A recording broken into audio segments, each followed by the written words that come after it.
now because we are sorry. already Yes. Okay. the time. We have participants waiting. So, namaste everyone.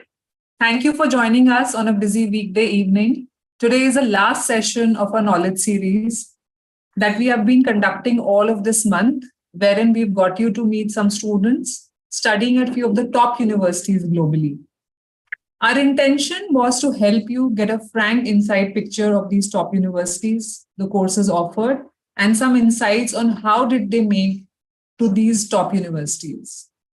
Today's session is a bit different. Joining us today is Stephen Turbin, who is a graduate in statistics from the prestigious Harvard University, and he is also a PhD scholar at the Harvard Business School. Stephen is a founder director with Lumiere, which is a premier research agency.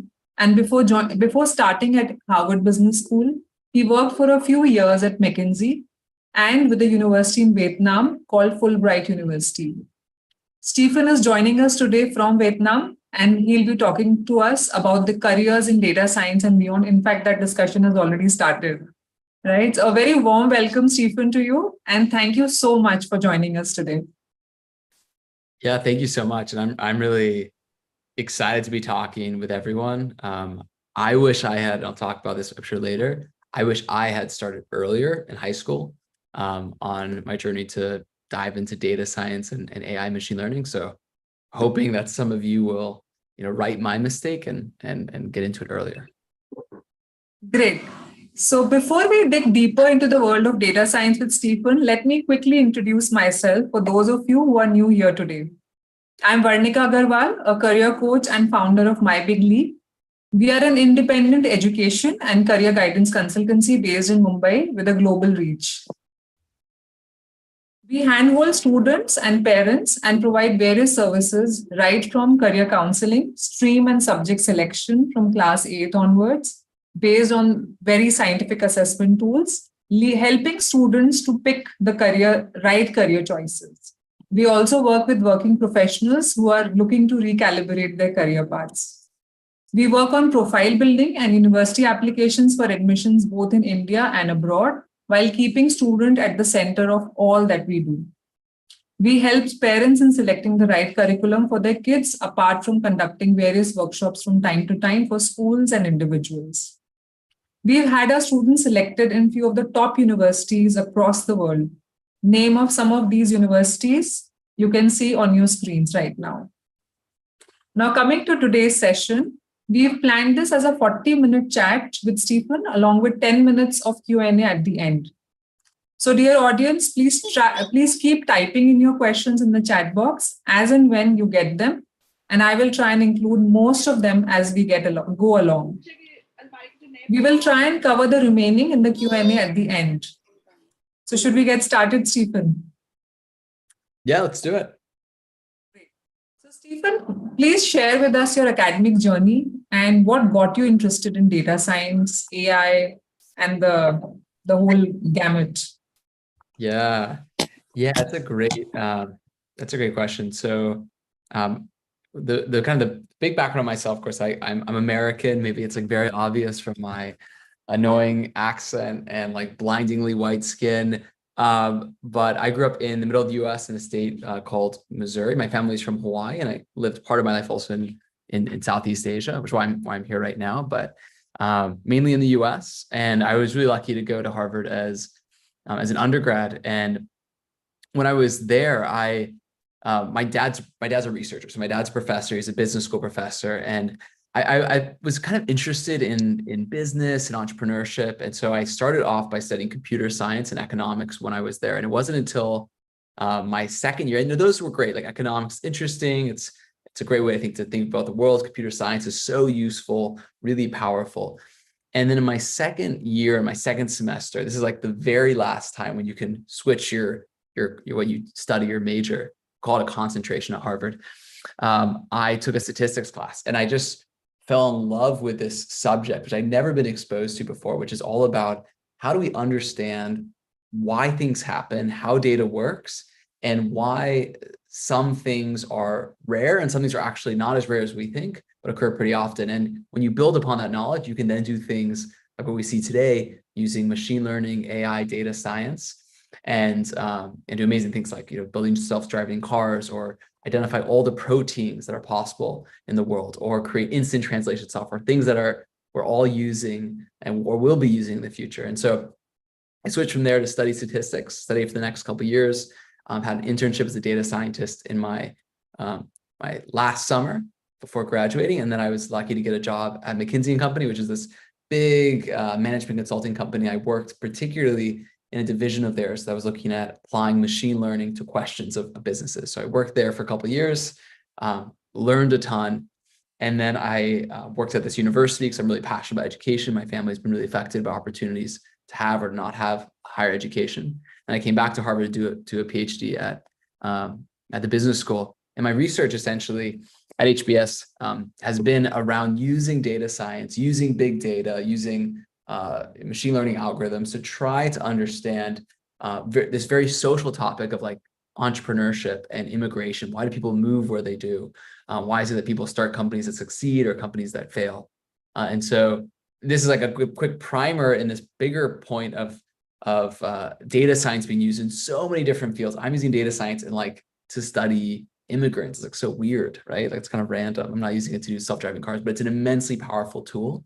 And I can talk about that both on the academic side, but also from seeing it across dozens of Fortune 500 companies when I was working at McKinsey as well. So I'll pause there, Varnika, but a little primer on my passion for data science. Super. So, Stephen, as I mentioned, we have a very wide audience today. We have some 8th graders, we have parents, we have high schoolers, and we also have some undergrad students. I got a message in chat that I have some student who's already graduated in economics and business management, right? Who's joining. So there's a very wide range of audience here. But for the benefit of for everybody here with the wide range that we have, could you simplify for us what is this data science, big data, AI, ML? We hear so many jargons, right? And students and everybody knows where the future is. Everybody wants to get into data science, AI, and those sorts. So could you just simplify that for us and help us understand? Yeah, absolutely. And it's okay if I share screen. Actually, I just absolutely a small piece. So as part of Lumiere, we run a program called Veritas AI, which is an AI program. So to help students learn kind of the fundamentals of AI. So I'm just drawing a little bit from our first section, first class. And what is AI? I think these are just examples of AI. We've kind of, Varnika, you mentioned them. They're computers that are algorithms that allow us to identify objects like people or signposts, or motorcycles coming at us. They're allowing AIs being used to build new things, which are often creative. For example, creating new music. They're used for diagnoses, identifying cancerous cell, or like I mentioned before, identifying new protein shapes. So what is AI? Like, what do all these things have in common? And it's really actually pretty simple at its most fundamental. It's about finding patterns in data. So the most important thing to start this off with is just data. Like, and data is just a record of what's happened. So giving you, for example, if you want to create an algorithm that can find out what a cat looks like, you have to give this algorithm thousands of pictures of adorable cats, like doing cute stuff, like with its paws, or maybe it's like jumping somewhere, or maybe like it's in like a tire swing, or like whatever the adorable cats are doing. You have to feed all of these data, all of these pictures in, and the algorithm is going to find a set of patterns.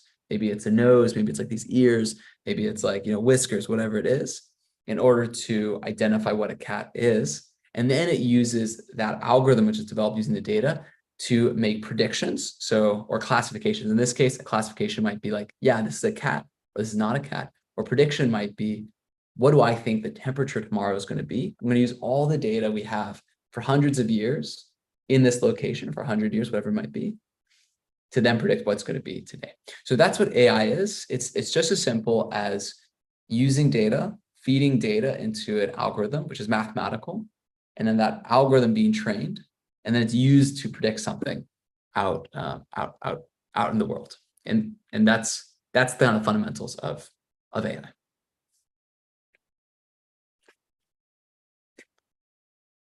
Does that make sense? Veronica, Yes, I'm happy to, yeah. absolutely. I think you've really simplified that for us. Yeah. And I'm curious, like for, if you will, like if students have access to the chat, like what do you think of when you hear AI? Like, I don't know if because this is something that I find that there's a lot of different things that people think of. And Veronica, for you, what do you think of when you hear the word AI? Like, what are the things that come to your mind? To me, Yeah.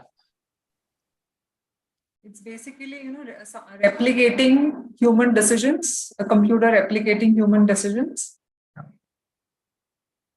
Yeah.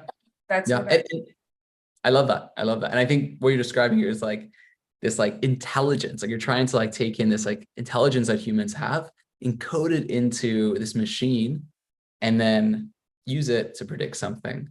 And one of like the really cool and kind of scary things about AI is that it's not just human intelligence. It can even be things we don't know, which is often the case. We often don't know. Humans are pretty good at identifying what a cat looks like, but we're not always a good at identifying like what the next protein shape should be, because that's just something that's like really complex for humans. So sometimes machines can actually do things that we can't do. If we feed it the right data, it can use it. So Stephen, that brings me to have you finished that, or did I break your? Yeah. That makes me wonder that how is data science or data or AI getting used or will potentially be used in varied kind of fields we are reading, right? That Yeah. data science and AI is going to be used in every field, right? So could you walk us through what the world would be like, or potentially what kind of things we will see? Yeah, I mean, like I don't think we even need to go to the future to understand how data science has profound impact on our lives. And if you want, kind of in a few minutes, I can show this kind of really cool example of how even in the 1940s in World War II, Allied forces used data science essentially to defeat Germany. But they're just used in so many ways. So like if you use Instagram, that algorithm is feeding you that next thing. And there's, of course, a recent change to the algorithm for the students who are on Instagram, which makes it you can see it's a bit more like TikTok, where you can now see dynamically what's that next piece of content that you're going to want to see. Like that's machine learning. That's essentially an algorithm that is trying to optimize something. It's taking the data of what people look at, what they don't look at, to then feed you dynamically what they think you are going to want to see. Another example is when you use when you're using search engines, you're really just looking at what the computer is guessing that next best thing would be for you. What's the most important thing that you'll be using? But that is kind of like in a very those are very clearly technical fields. Like it's like straight computer science, and so I think people are often like, okay, yeah, that's like where machine learning is, of course, but it won't affect me as a banker or me as a consultant or me as a doctor. And that I think is a big misconception, because it really is going to affect every field. I think being a doctor is a really clear one, where a lot of doctors' work is making diagnoses. These diagnoses are often learned. They're essentially learned like if you have these sets of traits, then you might have a pneumonia, or you might have breast cancer, or whatever it might be. And machines can do that really, really well. And so the role of a doctor, just as an example, is going to be changed over the next 10, 20 years as these become more widespread. Already these algorithms can do it, but it becomes more widespread. The role of the doctor will be less about making this kind of like rules-based decision as to what your diagnosis is. It'll be more about understanding edge cases, explaining that to people, understanding, trying to look at why this algorithm may or may not be true. And so, kind of my push for students is that you're gonna be in this world as professionals. And so there's essentially gonna be two main types of people who understand how these algorithms work and help create them, people who are living in a world with algorithms, but are not really as adept with them. And there's a lot of value to being in the category of understanding how algorithms work, so you can see where they're powerful, and of course where they fail as well. Okay. So I have a very cute question and a curious one, I would say, here in the chat. There's one student asking, who wants to know that is it possible for AI to really accidentally filter out the, the data which is required and pick what is not required, and start using Mhm. that because it's AI, right? Yeah. So what happens in that sense? Yeah. And is that So possible? yeah, so it's like a really that's a great question because it's kind of getting at like this intelligence thing. Like can AI understand really what it's doing and like try to figure it out better? I think historically the answer has been like not really, but the answer is actually changing now.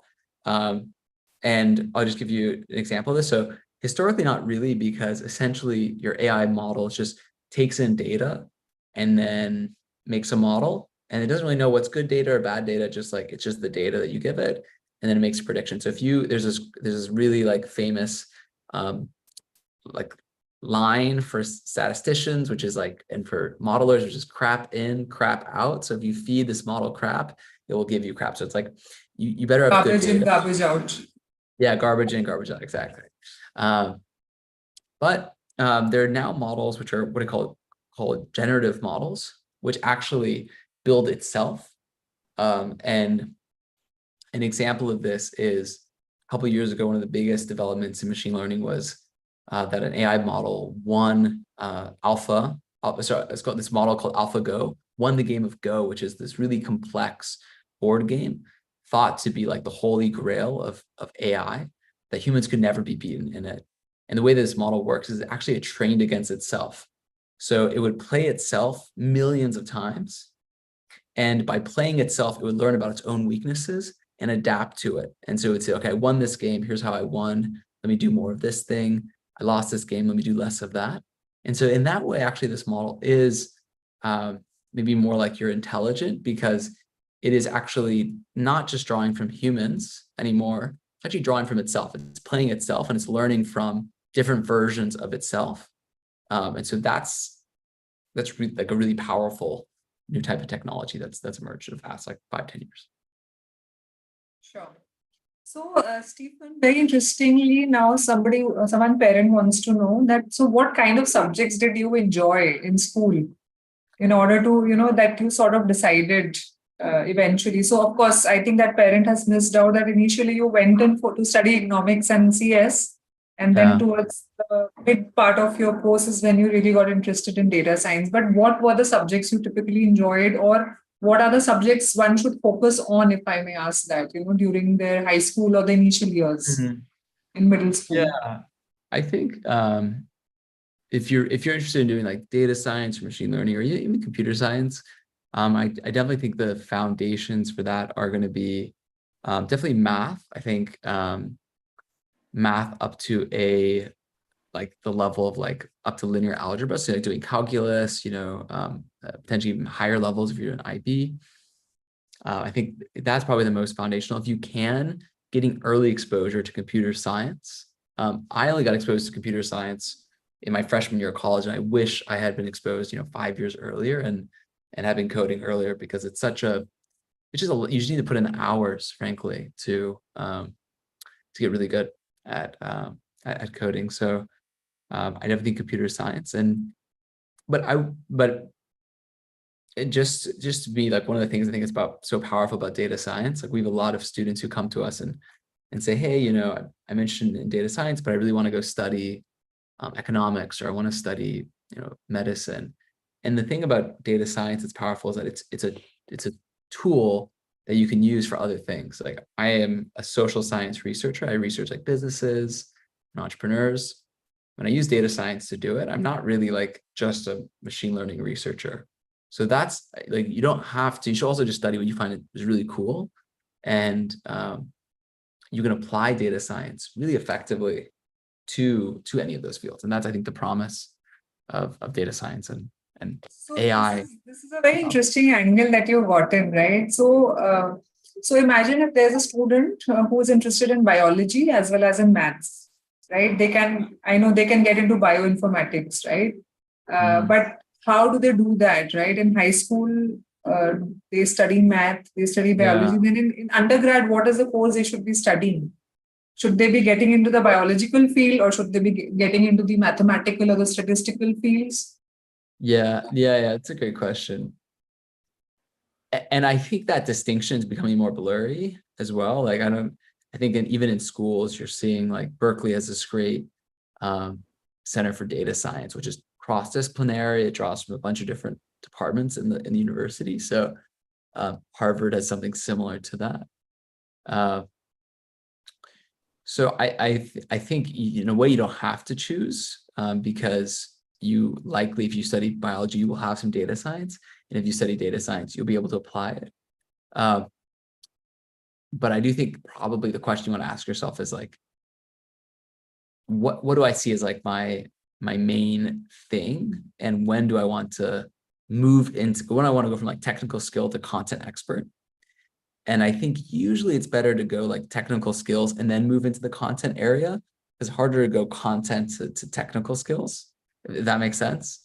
So I would encourage, if you're interested in data, if you're interested in math, interested in biology, you're kind of like, okay, which one should I do? It's easier to start off with the like, doing more like data science stuff. And then it's actually, I want to go more into biology than it is to go the other way. So that's just one thing I think to consider as a student, that some paths are easier to move one way than the other. Sure. Could you share some tips for our students who are interested in data science? What should they be focusing on, in terms of the coding skills? Because you said, you would have started early on. Yeah, and that's honestly like a big reason why we started Veritas AI, just to get more students exposed. So I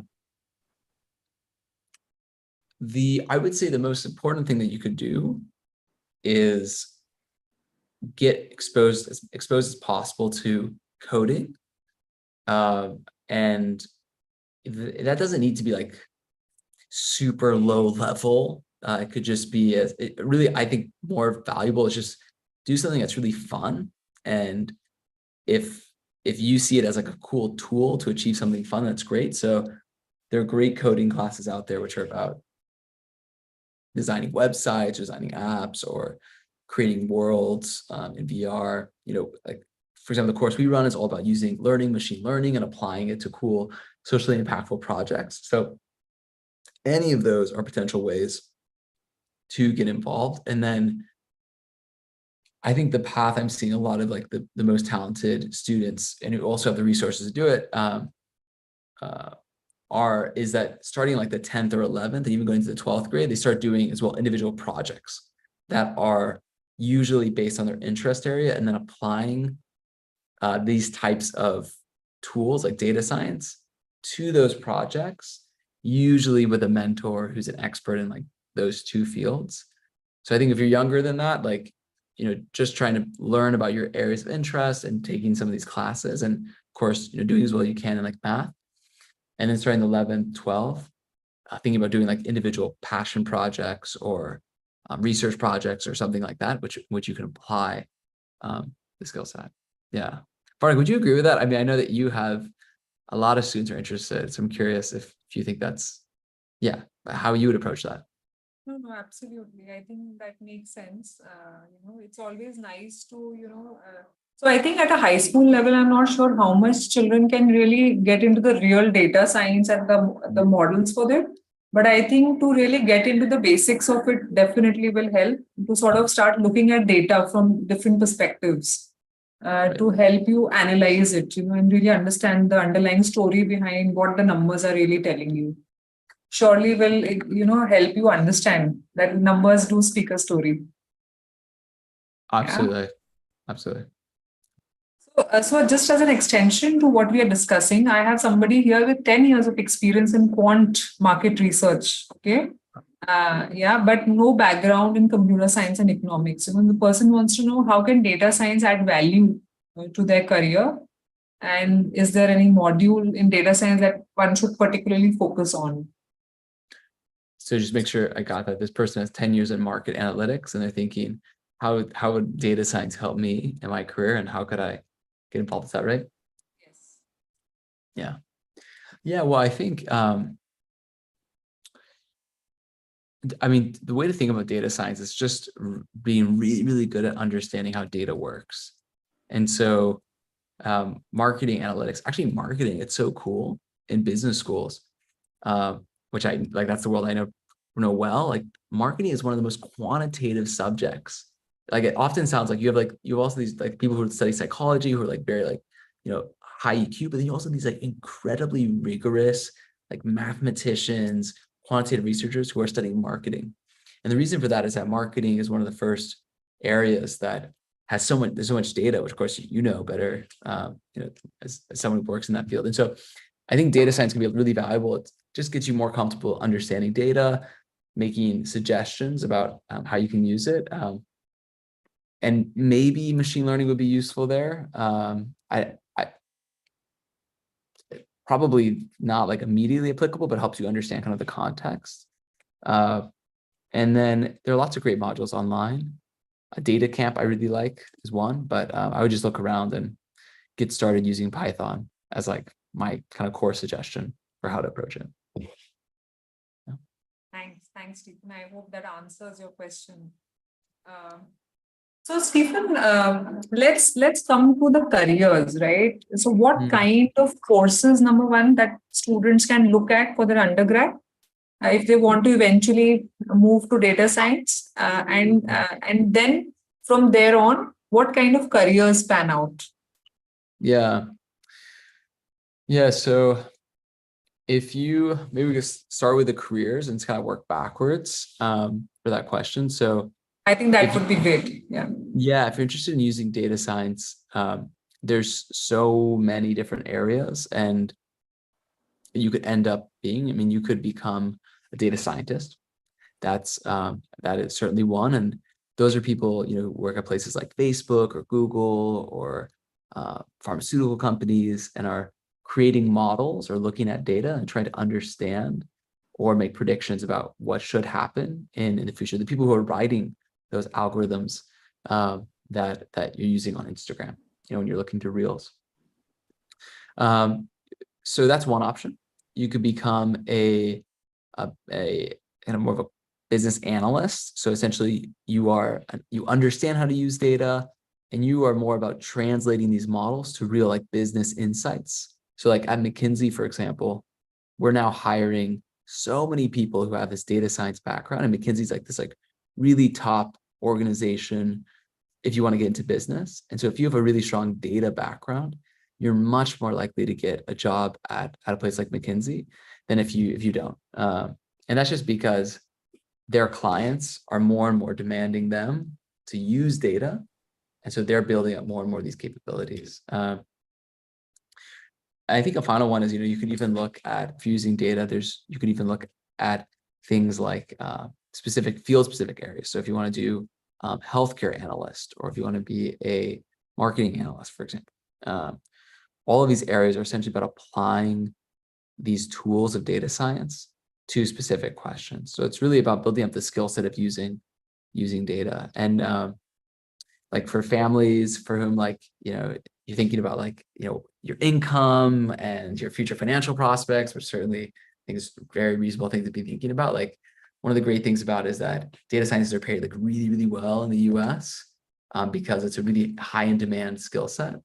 And so, I think there's like a lot of value there. And you're even seeing schools like MIT open up courses like the MBAN, which is the Master's in Business Analytics, which is about training data scientists essentially who are applied in business. And that's just a little proof when MIT is making that switch about how much there's a demand for these types of skills. And also with the kind of the enormity of the data that is being generated, in today's time, data is really it's so powerful, right? If it's being used and looked at to be able to make those business decisions. Absolutely. Right? So let's step back now, Stephen, from what you listed out for us, the careers, to then looking at what courses. Right. Yes. Good. You have caught me back on track. Thank you. The courses you can take, it depends a little bit on the school. So at a school like Harvard, we don't actually offer data science, but we offer statistics with a data science track, which is what I studied. Or you could study computer science and be a bit more applied to like machine learning, AI. Or some schools offer like applied math. So all of those are possibilities if you want this to make your main thing.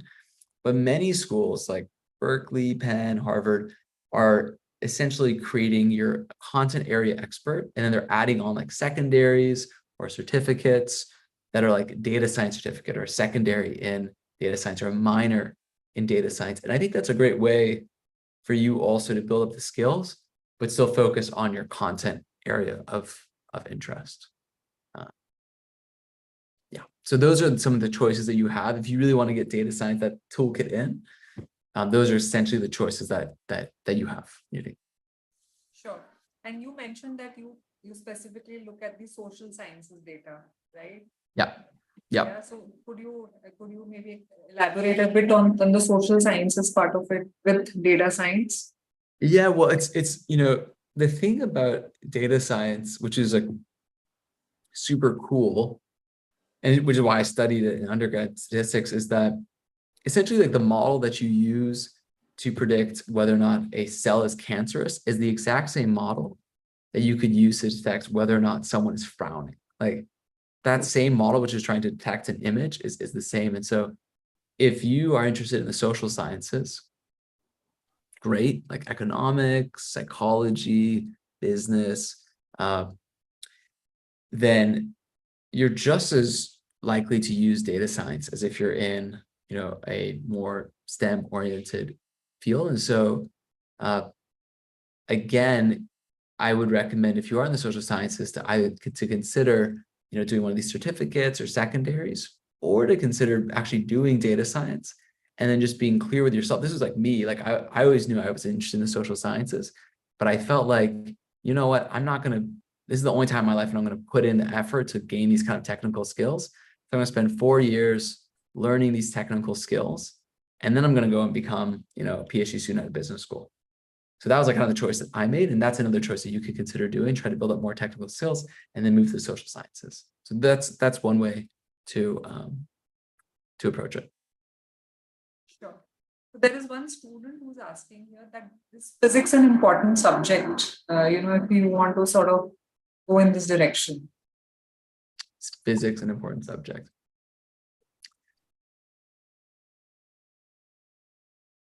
There are a lot of people who like data science and this type of like math and this type of like logical thinking who study physics.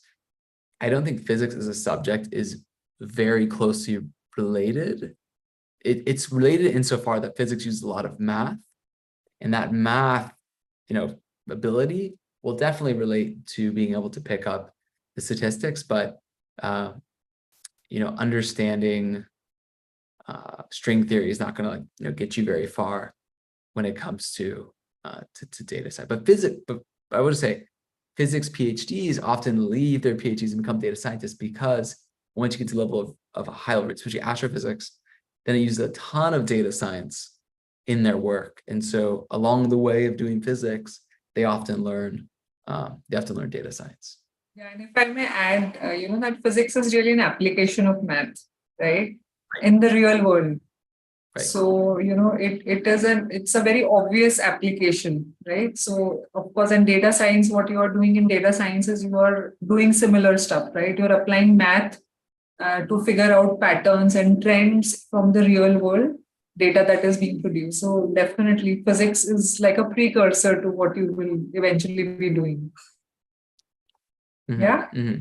Yeah, absolutely. So, Stephen, you studied at Harvard and now you are at HBS, right? Could you, tell us your experiences? What is it like? Really rigorous?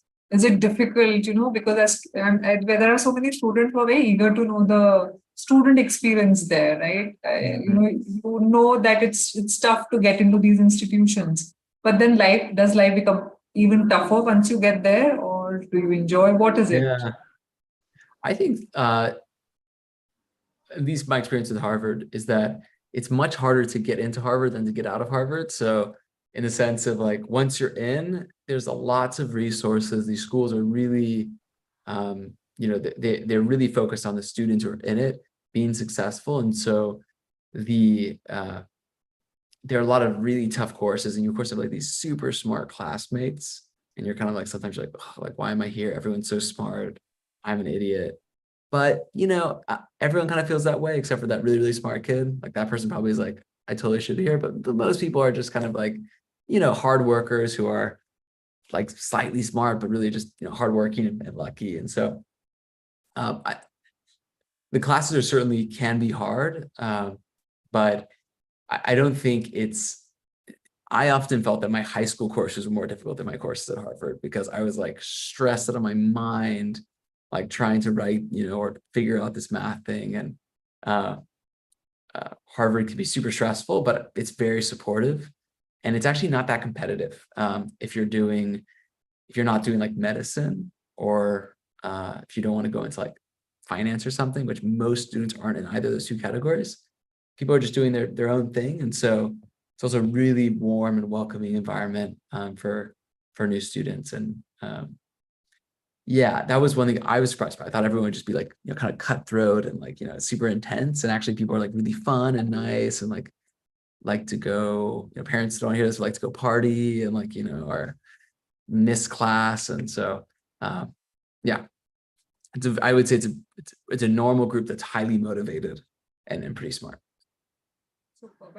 And how is the how is the campus culture? Apart from the academics, how is Yeah. life there? Yeah, it's really, I mean, Harvard's one of those institutions that is a on-campus four-year program. So you're there all 4 years. That was actually one of the most important things for me when I was choosing colleges. I only applied to places where I would be on campus for all 4 years, because I wanted to, everyone to bump into people in dining halls, or to walk across the yard and see someone that's a friend, or you haven't seen in a few months, and you catch up. And like, that is a really special thing about Harvard. And I went back to my 5th-year reunion actually about 2 months ago. And it was so cool. It's like, because we'd spent 4 years living together, but it's like, it's a big family. And so you know everyone. And so you're just walking around, you're bumping into people, and you live with your friends in these dorms. And so really, like, that was one thing that was super important for me, is that campus experience. And that's something that Harvard does really well. Lots of other schools also do really well. So certainly it's not just Harvard, but so much of college is a social experience as much as an academic experience. And so I would really like, at least for me, I really wanted to zone in on the social dynamics at the school. And that's one thing I think Harvard is Absolutely. doing. I think I do agree with you completely, because, you learn as much outside the classroom as much as you learn inside. So, and it's really your peer group that makes so much of a difference to your overall learning. Absolutely. Yeah. Absolutely. Yeah. We have last 1 minute for the session, and because I've been taking questions as and when to string them together. There is one interesting question which a student wants to know, that I am interested in math, not so much in coding. So can I still get into data science? Yeah, for sure. I mean, I think the amount of coding you do, like, there's a big spectrum of, like, the world of data science is really big. And so there are people who are making the algorithms themselves. That's like super mathy. It's like you're actually trying to build a new algorithm. There are people who are building the tools that help us use and categorize the data, like very coding, very computer sciencey. And there are people like, somewhere in the middle who are building, who code, but they don't see themselves as engineers. They really see themselves as mathematicians, but they do need to code in order to use what they're doing. So will you code? Definitely, like, for sure. If you do data science, but do you have to, love coding more than you love eating chocolate? Like, definitely not. I think a lot of people who are data scientists are like, yeah, I code as a tool,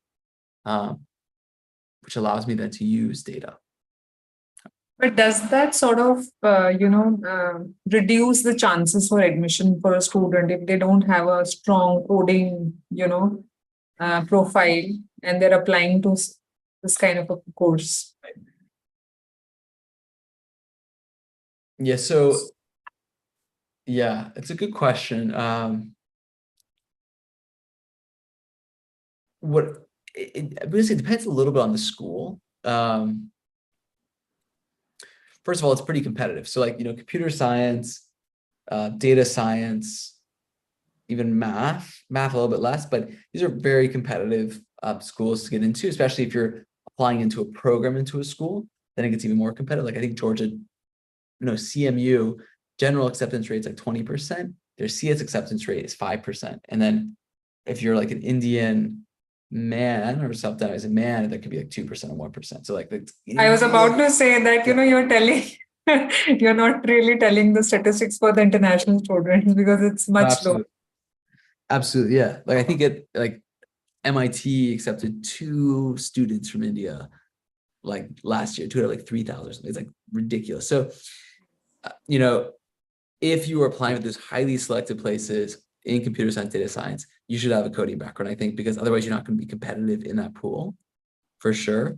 But in many liberal arts schools, like a Harvard or Williams, which you check out, or Amherst, you can be a little bit more strategic about where you apply in terms of what you apply for in terms of the major.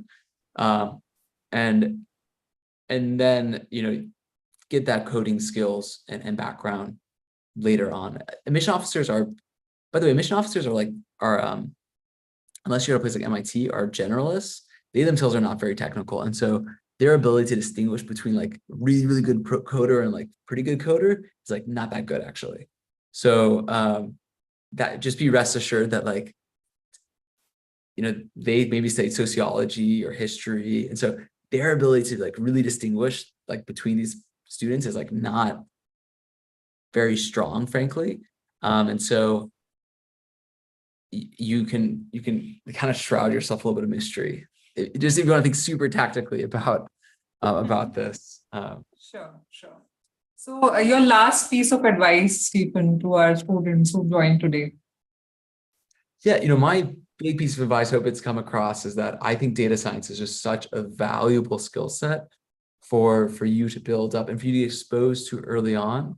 That's why we run this program, Veritas AI, which is really focused on high school students getting exposed to AI, building AI projects. But there's so many ways for you to get involved. And it's really good for you guys to have counselors like Varnika who are really thoughtful, who know what resources exist, who can guide you. And so if you're feeling lost, like I highly recommend you guys ask Varnika or work with a counselor to orient yourself and then to get involved in data science as early as you can. So. Thank you. I think by this we come to the end of this session. And thank you so much, Stephen, for taking out time today and really talking to us in this very candid chat that we had. I'm sure our audience also thoroughly enjoyed listening to you as much as I enjoyed talking to you. And thank you very much, everyone, for joining us today. You can reach out to us on our WhatsApp, Facebook, and Instagram handles. Recording of all of these sessions that we did in our knowledge series is available on our YouTube channel, which is My Big Leap. Till then, namaste.